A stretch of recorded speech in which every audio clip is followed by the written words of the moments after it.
શ્રી કે.એલ. રવાણી વિદ્યાલય ખાતે ગણેશ ઉત્સવનું આયોજન કરાયું છે। શ્રી કે.એલ. રવાણી વિદ્યાલય પાલીતાણા ખાતે સાર્વજનિક ગણેશ ઉત્સવની મહત્વતા સમજાવતા સાથે ઉત્સવની ઉજવણી। આઝાદીની લડાઈ વખતે મહારાષ્ટ્રમાં લોકમાન્ય તિલક દ્વારા શરૂ કરાયેલ સાર્વજનિક ગણેશ ઉત્સવ આજે ઠેર ઠેર મનાવાઈ રહ્યો છે, ત્યારે બાળકો તેની મહત્તા પણ સમજે। સાથે અહીં બાળકોએ પોતાના હાથે જ માટીની મૂર્તિઓ બનાવી કલર કરી પર્યાવરણની જાળવણીનો પણ સુંદર સંદેશો આપ્યો।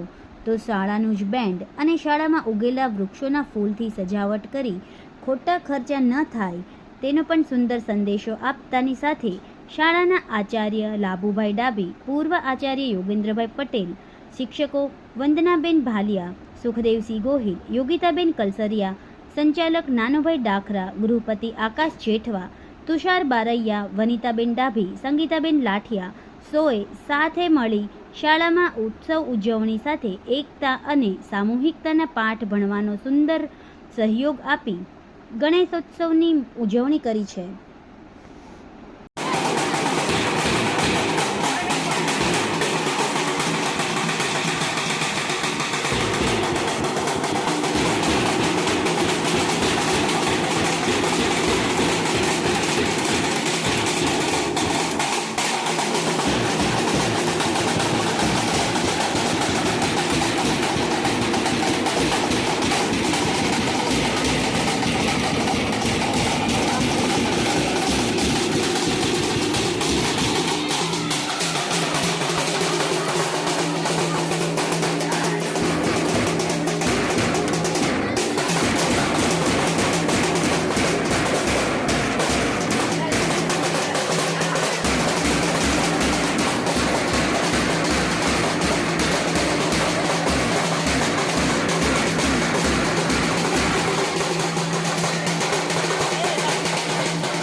સમાજ માટે સત્ય માટે સત્યપૂર્ણ સમાચાર પ્રસારણ આપના મોબાઈલ પર તરત જ લાઈક કરો, શેર કરો અને સબસ્ક્રાઈબ પણ કરો. અને હા, ઘંટડી વગાડવાનું ન ભૂલશો. આભાર. સમાજ માટે સત્ય સાથે સત્યપુંજ. અહેવાલ, સમાચાર તથા જાહેરાત પ્રસારિત કરવા સંપર્ક સાધો. સત્યપુંજ સમાચાર પ્રસારણ, લબ્ધિ કોમ્પ્લેક્સ, તાલુકા પંચાયત સામે, સિહોર.